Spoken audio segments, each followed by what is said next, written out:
আসসালামু আলাইকুম রহমতুল্লাহ বারাকাতুহু।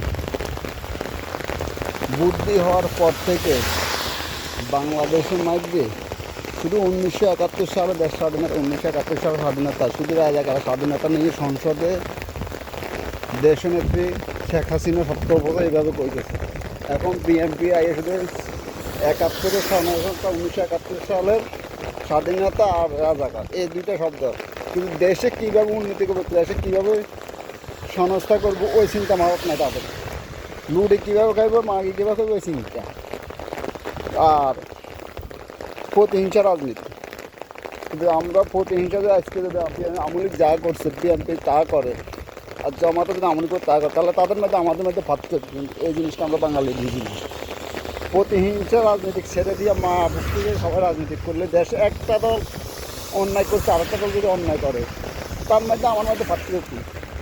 আমি যদি সীমিত হয়ে যাই তাহলে তো সেও ক্ষমতা আসলে কখনো অন্য করতে পারবে না। আমার দেশের মাথার মধ্যে এইগুলোটা কারোর মাথার ঢুকে না।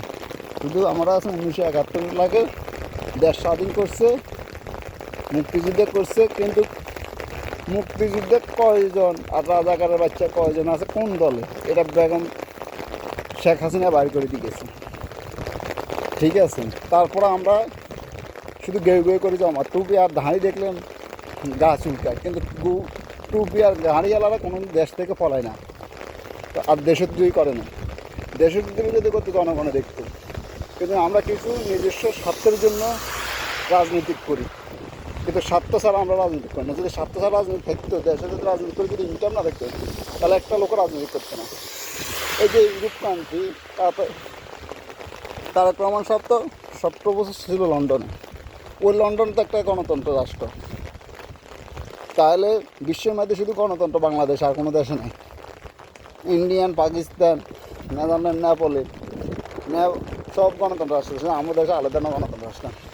আমাদের দেশের মতন প্রতিহিংসা যদি বিশ্বে আর কোনো দেশে করে না। শুধু আমরা একটাই শিখছি, কারে মারি কে খাম, এইটাই শিখছি, আর কিছু শিখি না। কিন্তু আমাদেরকে যখন কেউ ভালো পথে নেওয়ার চেষ্টা করে, তখন আমরা তাদের কিছু ঘুরে মারি আসবো। ঠিক আছে না ভাই? প্রতিহিংসা রাজনীতিতে সবাই সরিয়ে আসেন, সবাই সমঝোত হন। আপনি দেশের নাগরিক, আপনি দল করতে পারেন। আপনি অন্যায় করছেন, আমি দল ক্ষমতা, আমি অন্যায় করবো, তাহলে আমার মধ্যে আপনার মধ্যে পার্থক্য নেই। তা আমরা বলবো সবাই সমঝোতার মধ্যে এসে দেশকে পরিপূর্ণভাবে সুন্দরভাবে সাজান। ওকে, আসসালামু আলাইকুম।